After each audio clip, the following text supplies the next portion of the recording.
On this episode of Golf Talk, we're going to review Tenasi update. We're going to talk about weird weather. And we're going to talk about the budget process that's been ongoing. And we're going to request a leave of absence.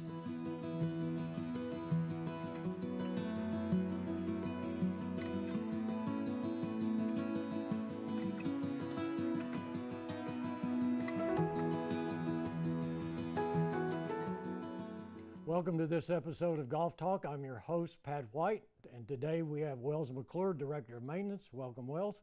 And we have Casey Flenniken, Director of Golf in Tellico Village.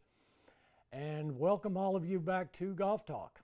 Can you guys give us an update on what's going on at Tenasi? Well, go back to when we were moving golf carts. What's happened? Absolutely. So the fire, end of August of 22, we missed one day of operations. We immediately had almost a task force of volunteers, an overflow, especially the first couple weeks of how can I help, what can we do, where do we need to be.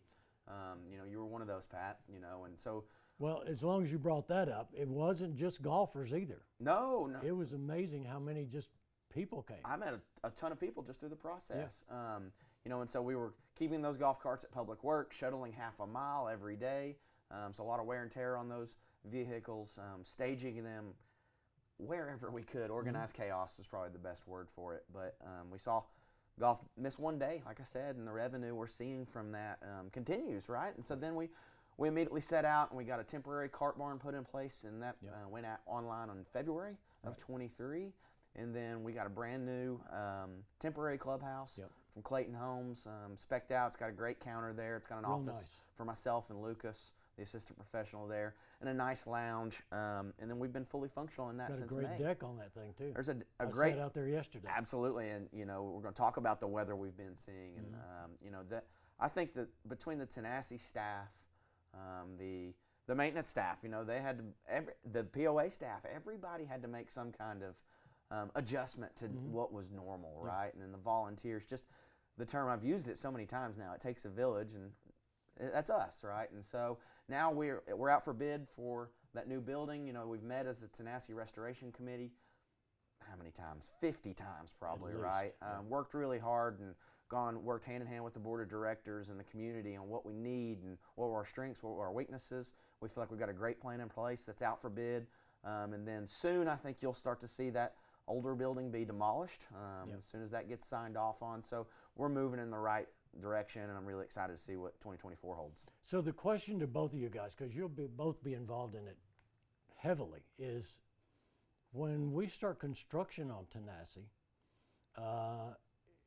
we're going to impede or disrupt the golfing process. So are the architects, the construction managers, the company working on that? How to have the least amount of disruption? Yeah, I think you'll see that go in phases. Yeah, I do too.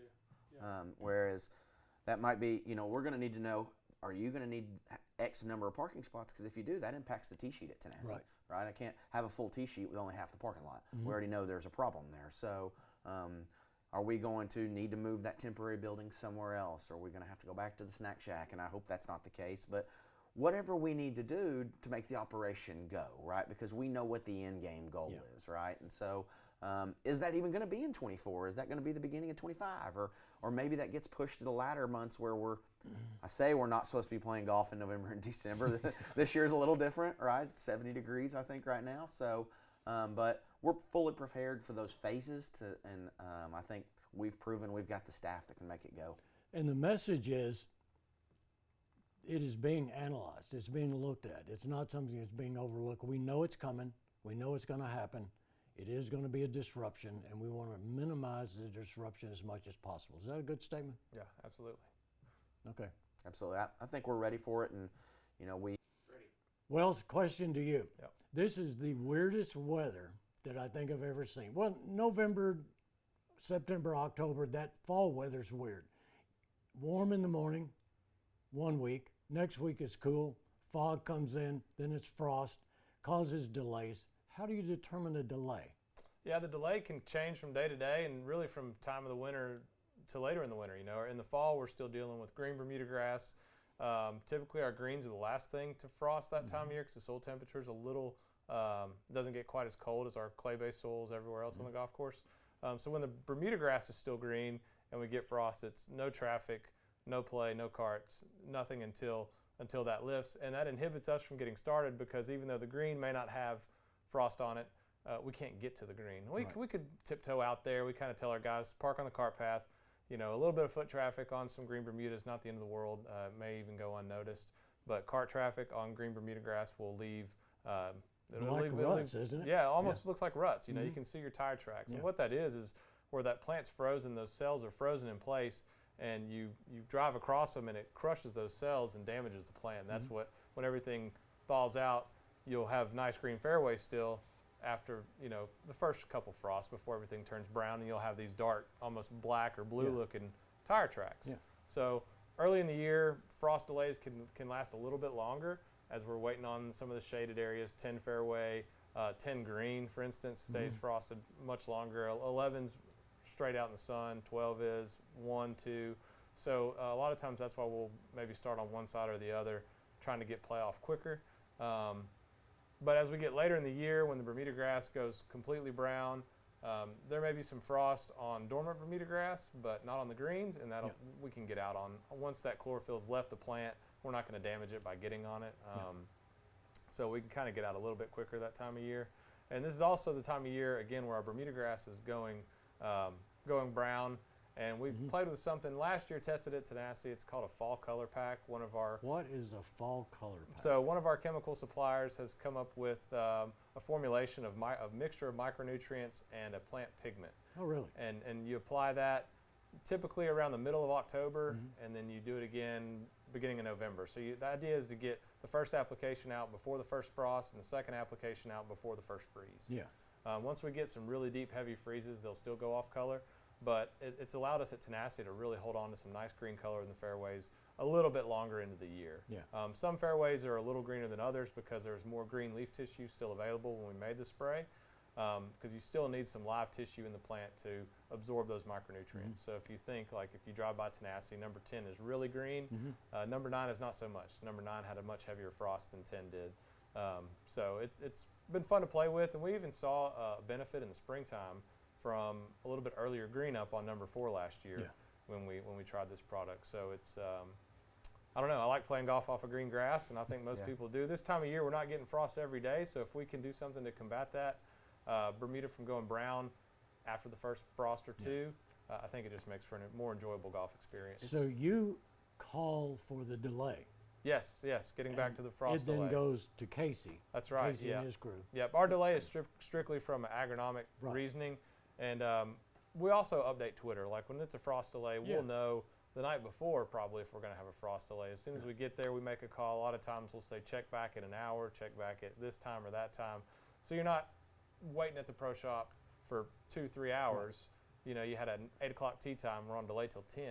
You'll know that as soon as you wake up in the morning. It's an educated guess. That's what was getting me to you. Now, what do you do? Yeah, so it's an educated guess on their part. I mean, it's dark, right? And so they're making the guess based on their experience. And so if December, January, February, we're 10 a.m. is the first time, because we're in almost every other morning, basically. There's frost, right? And so if you see it 8 a.m.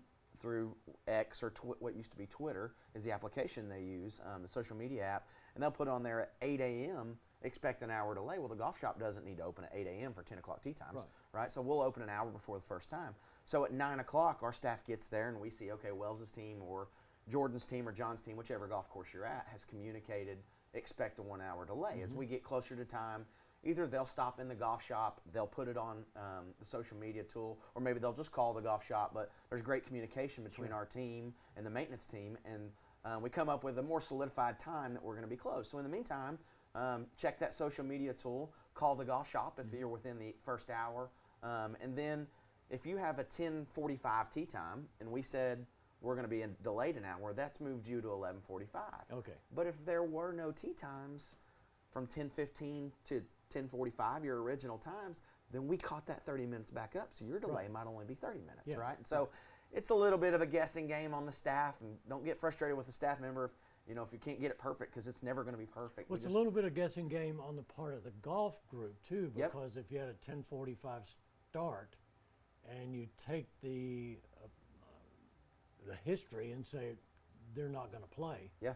then your group could show up a little early. Yeah, you could. You could, you know, and as we see people kind of showing up, you know, at least we have that lounge right now, whereas, you know, we went through a winter where there was nowhere to go at Tenasi. You're just tables. standing out there and it's freezing, right? And because it warms up pretty quick once the sun hits, but those mornings where there's frost, it's chilly, right? And so now we have the lounge, we have coffee available. So at Tenasi and the other 2 golf courses, I think you'll see that the more and more you kind of call and just check in, you'll get a better assumption of when your time's going to be.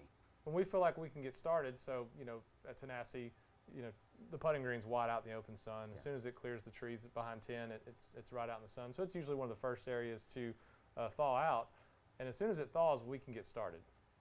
But that doesn't mean play will start. If we can start at 9:30, play's not going to start at 9:40. You know, we still need at least 45 minutes to get through the first 4 or 5 holes ahead of the first group. So if we can start at 9:30, typically tee times will start 45 minutes later or something like that. Casey, I understand you brought us a video on how we should be playing the 9th green at Tenasi, or the 9th hole at Tenasi, and the green. And the green. And the green. Yeah, it was kind of my turn, right? We've had all the professionals help out this year. All 7 of us have done a video, and I think that's been great. A lot of our watchers or viewers have come up to me and how much they've enjoyed that. So I kind of thought, okay, we've been through everywhere from putting to driving. So what can I do? So I went to the hardest hole, in my opinion, in the village for our players. Went to number 9 and talked about how to play that. I was able to make a par, which you'll see in the video. But I'm hoping that this video can, I know not everybody hits the ball as far as I do, right? And you'll have to adjust based on your distance. But kind of the thought process of what level you want to play this from. So let's go ahead and take it out to the 9th hole at Tenasi, and I hope you enjoy this. Today we're here at the 9th green at Tenasi, which was a big topic of discussion as the Tenasi Rebuild Committee and the board ultimately gave us the note that they wanted us to keep the 9th green. And the 9th hole is a challenging hole. It can be a rewarding hole. It can be you know, just a difficult situation at times, depending on where your tee shot goes. So today, my hope as director of golf and a golf professional is to lead our patrons and some of my students in the right direction to hopefully help them as they play the 9th hole at Tenasi. We're out here live on the 9th green. We've got a group that look like they're playing a scramble. They've already hit 1 shot from the bottom level there. That is, they're about 111 yards out. They've hit 2 shots now. They got one that was right at the flag and it's short of the green. And that second shot ended up just short left of the green. So 2 shots now that are short of the green. Let's see how players 3 and 4 do here.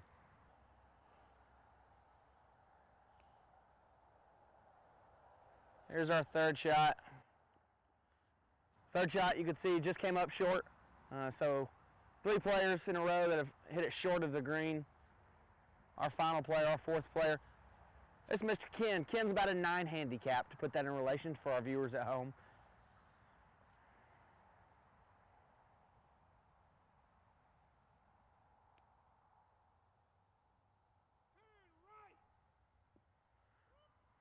Pretty good shot. I really like that play. I would encourage a lot of my students who have actually done that. What I liked about that play there is Ken's ball landed about 8 to 10 yards past the flag, and he hit it into what I would call the meat of the green, the middle part of the green. No matter where the flag is here on number 9, that putt, you can access any flag. And I really like that he did what he needed to do and get it in the middle of the green, and whereas everyone else in his group was short of the green. We're here now on the 9th tee. We're on the white tee, which is our Club Car Visage software shows that it's 320 yards from this tee. So I'm going to work from the green backwards. So I'm trying to leave this on that 2nd level, which is about 130 yards. I'll tell you why I like to do that. If I hit it all the way down to the level where there's a 111 yard marker or even past that, obviously I've got a chance it goes in the water. That's the last thing I want to do is hit it in the water. So I'll leave it on that 130 level because I believe that instead of that 111 level, I get it on the 130 level, and the green is there's not as much differential in slope. The 111 level, I'm having to hit uphill. That plays an effectively longer yardage than the 130 level. So I'm going to hit this shot. I've got my 7-iron. This is about 175 yard, 180 yard club for me. We are a little, if I throw up some grass, we're a little bit downwind. So I'll go ahead and hit a shot here, and we'll see where this ends us up at.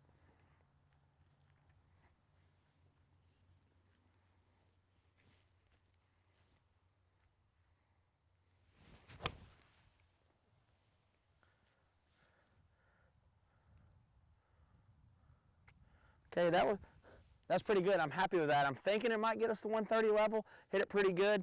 I'll tell you what, a little bit where I was aiming. If you look out, we can see a few houses here. I always aim at the furthest right house that you can see at the end of the fairway, just over 444 there. If you hit it to the right of this hole, it has a tendency to want to go to the left. Especially if you're a drawer of the golf ball, meaning as a right-handed player, my golf ball is moving right to left, then that ball is going to tumble from right to left when it gets down there. If you're a fader or a cutter of the golf ball from the right side here, that means your golf ball moves from left to right. You can probably get away with hitting an extra club or two because your ball is actually effectively spinning into that right to left hill. So a lot of my decisions from this tee go back to, has it rained recently? If it's been raining recently, it's going to be a little wetter out there, and due to the moisture, I know that I can carry it a little further because the ball's not going to roll down the hill. If it's been dry in the last few weeks or even last few days, then I'll hit a little less club to play for that run out and hopefully not get myself on that downhill slope and run into the water. We're here at the forward tee, which is a combo of the green and yellow tee. We have a lot of our lady clientele that play the green or yellow tees and some of our senior men as well. So I want to talk about my strategy if I were to play this tee, knowing some of the ability and swing speed that these players play with. The 7-iron that I just hit might still be a possibility. Some players might even go as far as a driver. You're talking about 25 degrees in loft difference. So let's talk about this driver first. I know I've talked to many of our forward tee players, and a lot of them believe I want to get it as far down there as possible, and I already talked about my belief in that, and we'll talk a little bit more about that when we get down there. But with this 7-iron or maybe even a 5-iron or a 5 hybrid or a 4 hybrid, I'm hoping that we can get it over this first crest, and it's 170 yards to the water.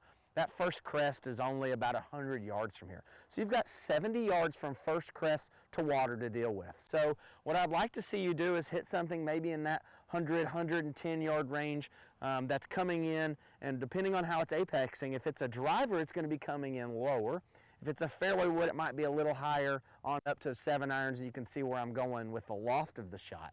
But my goal isn't to get it 170 yards all the way to water's edge. Again, my recommendation is get it on that 130 level so that you're pretty even with the green's edges and you're not having to be down at that 111 level hitting it up. And you know, when you're doing that with a 3-wood or a hybrid, that's going to be really hard to get enough loft in order to carry the hill to get your ball to rest on the putting surface. Okay, so my 7-iron from the white tee there ended up perfect. I just shot this with my rangefinder. I've got 125 yards. I'm on that 130 level. If we look, the flag's right in the middle, and I'm pretty much, my slope told me this is a 0 yard, so I'm not having to hit from down there and hit it up the hill. So I'm really encouraged from my tee shot. So now I want to go through the thought process here. Knowing the flag is on the front, I've already watched a couple groups as we drove over here, and they all came up short. So for me, I know this is talking from a professional level, but my gap wedge goes about 125 yards. That's exactly what we have right here. So if I miss-hit this shot, guess what's going to happen? I'm going to come up short of the green. I'm going to have to chip. My chip's probably going to go to where I originally should have hit. So I'm going to club up one. I got a pitching wedge. This is about 135, 136 yard shot for me. So I'm planning on this ball going 10 yards too far. That's 30 feet from the hole. My goal from 30 feet is to 2-putt, and if I can execute that, then I'll make a 4 on one of the harder holes at Tenasi, and I'll move on. So I'll go ahead and play my shot. Again, just want to make sure that this does not end up short of the hole. I want this ball on the green. Past the flag is okay.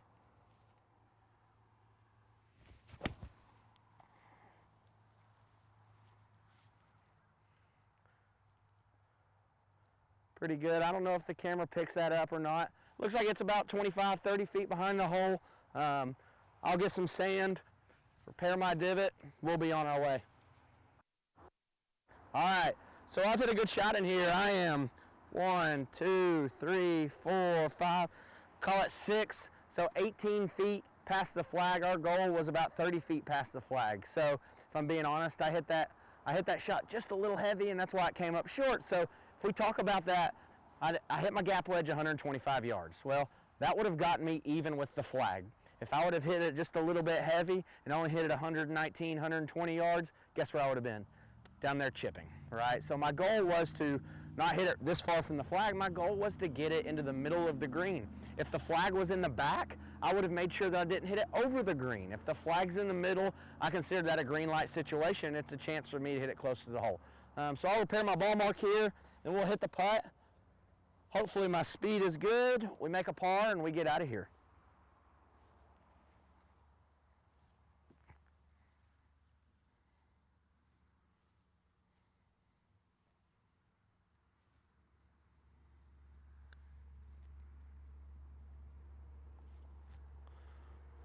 Little fast, I'll take that. Pretty easy cleanup here.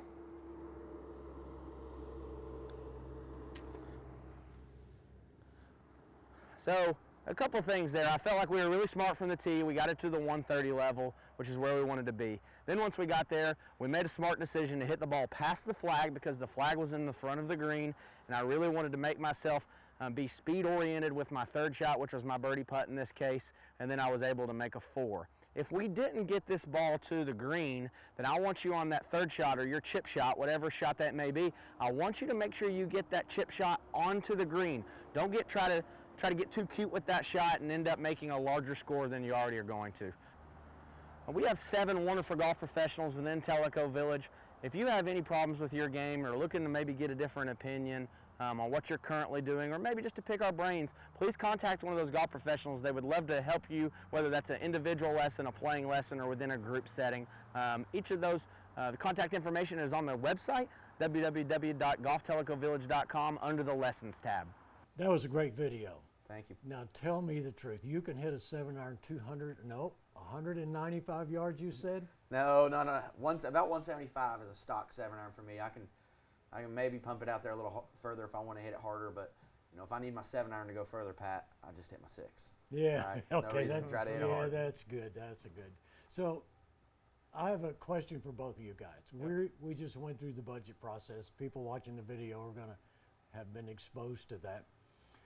My question is, how involved are the golfers involved in this? The golf advisory committee and the people they come in contact with. Do you take their advice? You listen? Are they involved, or are they just a rubber stamp? No, we started discussions with them in June probably of July, kind of a plan going forward for 2024. I thought Wells and I did a great job of using the GAC to our benefit, right? Yeah. There's 7 property owners who are actively involved. I talk to them almost every day, it feels like, and so we really appreciate their support and value the input. And so we didn't want budget process just to get sprung on us, right? Especially in our first year in our roles. So the GAC has been pivotal, I know, from a revenue standpoint. We took the directive of we want golf to try to decrease the subsidy, and our user fees are really low, right? So we feel like we've put a plan in place and want to make sure that our procedures and our programming makes sense, not only for our members, but also for the business side of Tellico Village Golf. And I think I'll let you speak on your expenses side. Yeah, absolutely. You talked about the revenue side. Now you have the heavy expense side on maintenance. Yeah. Maintenance is a heavy expense side, and for us to continue to do what we need to agronomically, there's certain practices we have to do throughout the year. Yeah. So there's certain expenses we can't skimp on. There's other expenses that we can work around. For instance, chemicals. Chemicals and fertilizer took a big increase in starting in really around COVID, 21, 22. They went up a little bit this year, but in fact, fertilizer actually stayed fairly flat, which was a nice surprise. But other fungicides, wetting agents, certain products we use did have a bit of an increase. But Jordan at Kahiti Golf and John North at Toqua, they do a great job with their agronomic program. They knew we wanted to try to keep that line item as flat as possible, so we looked at using maybe some generic products that are the same active ingredient to be like, do you buy, Advil or do you buy the generic? It's the same thing. Right. So we felt a workaround in some areas like that where we could try to keep that line item flat. Certain expenses, went up maybe a little bit, but we tried to offset it in other line items as well. So we did our best to try to keep it as flat as possible, with the exception of some payroll adjustments that we need to make for our team. Yeah, and his budget's so important too, because if they don't maintain the quality of golf course, then you try to cut expenses. Well, then you get the double whammy because nobody wants to play a bad golf course. That's right. So you get the double whammy in the revenue side too. So it's really important. I know I'm aware, and I know he's aware of a local budget that's $500,000 more than his, and our golf courses, in my opinion, are far and above better. So I think hats off to their team, really. They're cutting expenses and taking some hits and some capital things that they'd like to have. But, you know, so I think it's been a great budget process for both of us, and we couldn't have done it without the GAC. Last month, Casey, you talked about this new couples tournament that you had. Could you update us on the outcome of that, how it went? Yep. And then, as long as you're talking, tell us about the calendar of events. Yeah, sure. So the couples event, as I said, it filled up within 48 hours, I think. Wow. And so we had 100 players, 50 two-person teams. And I was there when they got there Saturday night at the yacht club, and we had a nice engraved bottle of wine for each couple, as well as a leather wine tote. Donnie Iverson with Merrill Lynch, he was happy to jump on board as the title sponsor. I think our relationship with him continues to be a huge asset to both of us. And then we played the event on Sunday. It was a 1 p.m. shotgun at Tellico Golf Club. We had great weather, a little windy, but other than that, the weather was awesome. And I think fun was had by all teams. I heard a lot of can't wait to play next year. Got a lot of emails. Thank you for this. And then as we move forward, the MGA just had their turkey shoot. That was a great success. Good weather for that event. Seeing a common theme with the weather. As we go into December, we've got our annual Santa Claus Open. Yeah, I remember. That's on Sunday, December 3rd. Okay. And that will be, it's a minimal entry fee. I think it's $5. And you got to bring an unwrapped toy. Good. So I'll take, not just me, the staff will take 10, 12, 15 large trash bags to Loudoun County, and Sheriff Jimmy Davis will get in a picture. We'll kind of donate those to the children of Loudoun County. So it's awesome. A good kind of end of the season for us. MGA and Tellico Linksters, they'll obviously continue running their leagues, but it'll be the end of our tournament season. Doesn't that open season. up, and the ladies' leagues shut down? They do. The And ladies' so that leagues are opens seasonal. up Tuesdays, right? It will. Tuesdays will be wide open. Yeah. We'll see a lot of our ladies still play. Sure. But they'll just request tee time. So if you got a golf group looking for an open day in off season, Tuesday's about to be wide Tuesday's open. a good day. Absolutely. Anything else on the calendar? No, I think eventually you'll start to see holidays come around, the staff taking some well-deserved vacations. We're 18,000 rounds above budget and 11,000 rounds ahead of where we were this time in 2022. Wow. So Fabulous. Wells made a comment. What's the rain shortage? I think currently we're around 42 inches on the year. Our average is 55 for this area. We've received just a little over, depending on where you're at in the village, around 1 inch of rain since the end of August. So we're in a major drought situation, which is kind of tough on the golf course, especially areas that aren't irrigated. But I mean, perfect for playing. I mean, we haven't lost a day due to rain since middle of August. Wow. So it's been great. I can't remember in the 8 years I've been here a year where the tee sheet is just packed every day. Every day. Just every day. Yeah. Right after leagues are over, it's packed. Yeah. Even when there's not a league, it's just packed. Yeah. So it's good. Testament to Tellico Golf, right? Yeah. Tellico Village, and we appreciate support from our patrons. We want to thank everybody for watching Golf Talk in Tellico Village and make an announcement. We're taking a little leave of absence until spring of 24. But before we go, I want to thank Wells, Casey, all of the people that have contributed to videos, playing lessons, stretching exercises, and particularly thanks to the Tellico Village Network broadcasting team that have made us look a lot better than we actually are. Look forward to seeing you again in the spring.